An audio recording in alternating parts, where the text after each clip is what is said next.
यीशु नाम,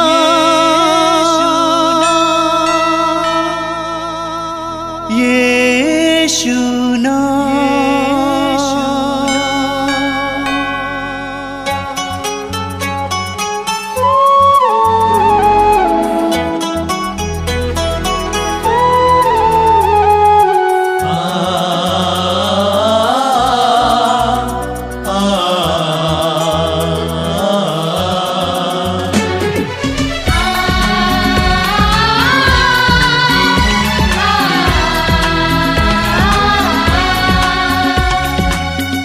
पूरब से पश्चिम तक, उत्तर से दक्षिण तक, पूरब से पश्चिम तक, उत्तर से दक्षिण तक, गूंजे गूंजे यीशु नाम, यीशु नाम। पूरब से पश्चिम तक, उत्तर से दक्षिण तक, गूंजे गूंजे यीशु नाम, यीशु नाम।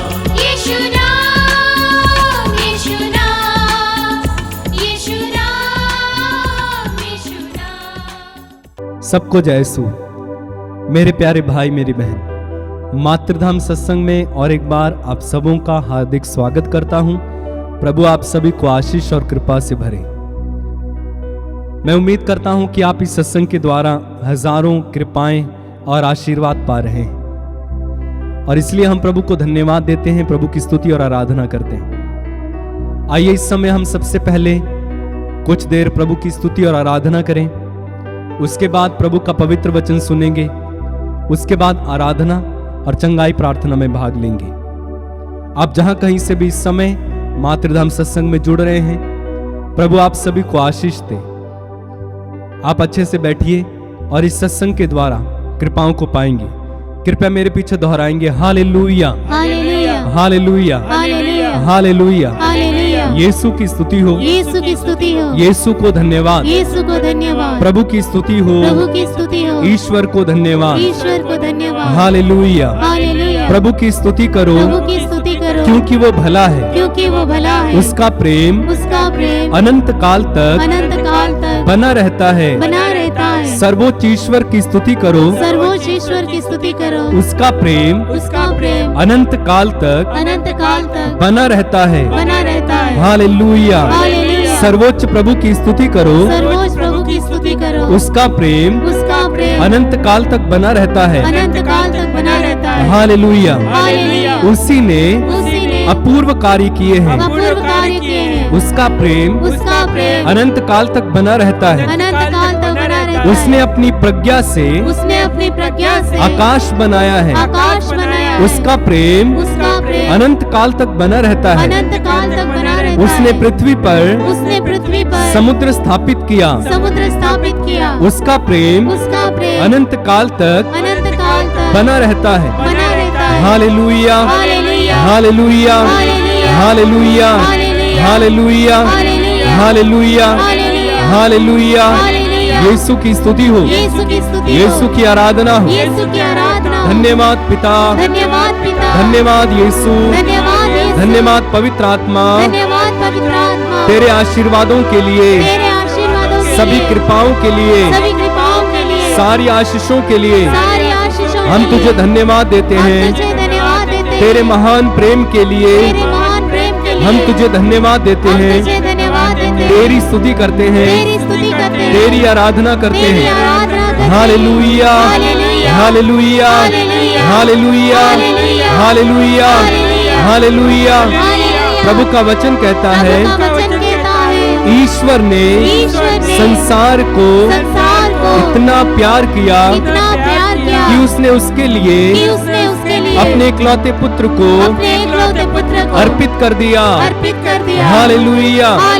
प्रभु कहते हैं, चाहे पहाड़ चल जाएं और पहाड़ियां डामाडोल हो जाएं, किंतु तेरे प्रति मेरा प्रेम नहीं टलेगा। हालेलुया। धन्यवाद पिता, तेरे असीम प्रेम के लिए, तेरी असीम प्रेम के लिए। Hallelujah, hallelujah, hallelujah, hallelujah, hallelujah. Hallelujah. मेरे भाई मेरी बहन, प्रभु हमसे प्यार करते हैं और उनका प्यार कभी भी हमारे प्रति कम नहीं होता है। इसलिए आइए हम उस प्यार को अनुभव करते हुए, उसकी स्तुति करते हुए, उसके आदर में एक गीत गाएंगे। यीशु नाम गाओ रे, यीशु नाम दिल से भजो रे। इस गीत को हमारे पीछे दोहराते हुए प्रभु की स्तुति और आराधना करते जाइए।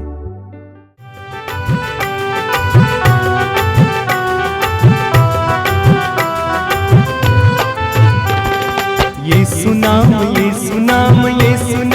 गाओ रे, यीशु नाम दिल से भजो रे गाएं। यीशु नाम गाओ रे, यीशु नाम दिल से भजो रे। यीशु नाम गाओ रे, यीशु नाम दिल से भजो रे गाएं। यीशु नाम गाओ रे, यीशु नाम दिल से भजो रे। हर घड़ी में यीशु नाम, हर पल में यीशु नाम, हर घड़ी में यीशु नाम, हर पल में यीशु नाम, हर घड़ी में यीशु नाम, हर पल में यीशु नाम, हर घड़ी में यीशु नाम, हर पल में यीशु नाम, हर क्षण में यीशु नाम दिल से भजो रे। हर क्षण में यीशु नाम दिल से भजो रे। एक साथ यीशु नाम गाओ रे, यीशु नाम दिल से भजो रे। तालियां बजा के यीशु नाम गाओ रे, यीशु नाम दिल से भजो रे। जीवन दाता यीशु नाम, मुक्ति दाता यीशु नाम, जीवन दाता यीशु नाम, मुक्ति दाता यीशु नाम, जीवन दाता यीशु नाम, मुक्ति दाता यीशु नाम, जीवन दाता यीशु नाम, मुक्ति दाता यीशु नाम, शांति दाता यीशु नाम दिल से भजो रे। शांति दाता यीशु नाम दिल से भजो रे। यीशु नाम गाओ रे, यीशु नाम दिल से भजो रे। यीशु नाम गाओ रे, यीशु नाम दिल से भजो रे। चंगाई दाता यीशु नाम, आशीष दाता यीशु नाम, चंगाई दाता यीशु नाम, आशीष दाता यीशु नाम, चंगाई दाता यीशु नाम, आशीष दाता यीशु नाम, चंगाई दाता यीशु नाम, आशीष दाता यीशु नाम, शक्ति दाता यीशु नाम दिल से भजो रे। शक्ति दाता यीशु नाम दिल से भजो रे। एक साथ यीशु नाम गाओ रे, यीशु नाम दिल से भजो सब लोग मिलकर यीशु नाम गाओ रे। यीशु नाम दिल से भजो रे। आनंद दाता यीशु नाम, आत्मा दाता यीशु नाम, आनंद दाता यीशु नाम, आत्मा दाता यीशु नाम, आनंद दाता यीशु नाम, आत्मा दाता यीशु नाम, आनंद दाता यीशु नाम, आत्मा दाता यीशु नाम, पावन पावन यीशु नाम दिल से भजो रे। पावन पावन यीशु नाम दिल से भजो रे। एक साथ मिलके यीशु नाम गाओ रे, यीशु नाम दिल से भजो रे। यीशु नाम गाओ रे, यीशु नाम दिल से भजो रे। यीशु नाम गाओ रे, यीशु नाम गाओ रे। यीशु नाम गाओ रे। यीशु नाम गाओ रे, प्यारा नाम यीशु नाम गाओ रे, प्यारा नाम यीशु नाम गाओ रे। मीठा नाम यीशु नाम गाओ रे, मीठा नाम यीशु नाम गाओ रे। प्यारा प्यारा यीशु नाम गाओ रे, प्यारा प्यारा यीशु नाम गाओ रे। सबसे ऊंचा यीशु नाम गाओ रे, सबसे ऊंचा यीशु नाम गाओ रे। प्यारा प्यारा यीशु नाम गाओ रे। प्यारा प्यारा यीशु नाम एक साथ गाओ रे। हाँ, यीशु नाम गाओ रे, यीशु नाम दिल से भजो